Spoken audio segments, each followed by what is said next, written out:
माननीय संजय पाटील सर, या कार्यक्रमासाठी आवर्जून उपस्थित असणाऱ्या आमच्या संस्थेचा सचिव आणि कुलगुरुनियुक्त सिनेट सदस्य शिवाजी विद्यापीठ कोल्हापूर, आमच्या सर्वांच्या मार्गदर्शिका आदरणीय अर्चनाताई कोरेकर मॅडम, या कार्यक्रमाचे अध्यक्ष आणि माझे मित्र डॉक्टर विजय मुसाई सर, ज्यांच्या प्रयत्नातून हा कार्यक्रम इथं आयोजित केलेला आहे, ते महाविद्यालयातील स्कॉलरशिपचे nodal officer Sasane sir, सलामडे sir आणि आपण सर्व विद्यार्थी मित्रांनो, महाविद्यालयीन शिक्षण घेत असताना आपल्याला विविध स्वरूपाच्या स्कॉलरशिप शिष्यवृत्त्या मिळतात, याबद्दल आपण अनभिज्ञ स्वरूपाने असतो.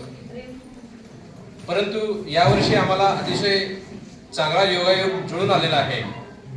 माननीय संजय पाटील साहेबांनी स्वतः पुढाकार घेऊन कमला महाविद्यालय कोल्हापूर या ठिकाणी सांगली, सातारा आणि कोल्हापूर जिल्ह्यातील प्राचार्यांची एक बैठक आयोजित केली होती. आणि त्या बैठकीच्या दरम्यान की महाविद्यालयीन स्तरावर शिकत असणाऱ्या विद्यार्थ्यांसाठी, ज्युनियर स्तरावर शिकत असणाऱ्या विद्यार्थ्यांसाठी, हायस्कूल स्तरावर शिकत असणाऱ्या सर्वच विद्यार्थ्यांसाठी शासनाकडून वेगवेगळ्या स्वरूपाच्या ज्या स्कॉलरशिप्स मिळतात, शिष्यवृत्त्या मिळतात, त्याच्या संदर्भातलं सखोल स्वरूपाचं मार्गदर्शन पहिल्यांदा सांगली, सातारा आणि कोल्हापूर जिल्ह्यातल्या प्राचार्यांना केलं. आणि मग ते अतिशय संयुक्तिक स्वरूपाचं आम्हाला वाटल्यामुळं माननीय संजय पाटील सरांचा हा दुसरा कार्यक्रम आम्ही या ठिकाणी आयोजित केलेला आहे. यापूर्वी यशस हायस्कूल आणि ज्युनियर कॉलेज या ठिकाणी गेल्या महिन्याच्या 9 तारखेला अशाच प्रकारचा एक कार्यक्रम विद्यार्थ्यांसाठी आम्ही आयोजित केलेला होता. आणि त्या दरम्यान कोणकोणत्या विद्यार्थ्यांना कशा कशा प्रकारच्या शिष्यवृत्त्या मिळू शकतात याचं सखोल मार्गदर्शन माननीय संजय पाटील साहेबांनी त्या ठिकाणी केलेलं होतं. विद्यार्थ्यांच्या मनामध्ये, शिक्षकांच्या मनामध्ये सातत्याने एक प्रश्न अशा प्रकारचा असतो की शिष्यवृत्त्या ज्या मिळतात त्या बहुधा राजर्षी शाहू शिष्यवृत्ती ही सिनियर महाविद्यालयाकरता मिळते, सेंट्रल सेक्टर नावाची एक शिष्यवृत्ती मिळते, विद्यापीठाकडून मेरिट स्कॉलरशिप मिळते, अशा प्रकारच्या काही शिष्यवृत्त्या मिळतात. त्याच पद्धतीनं मागासवर्गीय असलेल्या विद्यार्थ्यांसाठी, अल्पसंख्याक असलेल्या विद्यार्थ्यांसाठी अशा वेगवेगळ्या स्वरूपाच्या शिष्यवृत्त्या मिळतात. पण त्या शिष्यवृत्तींच्या पर्यंत खऱ्या अर्थानं आतापर्यंत विद्यार्थी जाऊन पोहोचलेले नाही आहेत किंवा जे पोहोचतात ते फार अल्प असतात.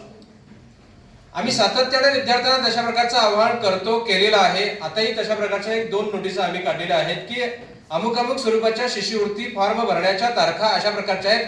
तत्पूर्वी सर्व विद्यार्थ्यांनी आपले शिष्यवृत्ती अर्ज कार्यालयामध्ये सादर करावेत किंवा ऑनलाईन स्वरूपाने दिलेल्या लिंकमध्ये सादर करावेत.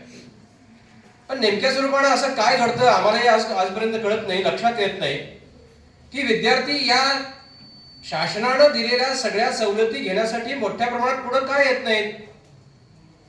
मग आम्ही असा विचार केला की एक निश्चित स्वरूपाने योग्य स्वरूपाचा मार्गदर्शक जर तुमच्यासाठी उपलब्ध करून दिला तर प्रत्येक विद्यार्थ्यानं आपल्याला कोणत्या शिष्यवृत्ती मिळू शकतात आणि कोणत्या शिष्यवृत्तीसाठी आपण पात्र आहोत याचं ज्ञान आपल्याला जर झालं आणि ते शिष्यवृत्ती अर्ज कोणत्या लिंकवर, कुठं आणि कधी सबमिट करायचे हे जर व्यवस्थितपणे कळालं तर निश्चित स्वरूपानं तुमचं जे काही शैक्षणिक प्रवास आहे तो प्रवास सुकर होईल असं मला वाटतं.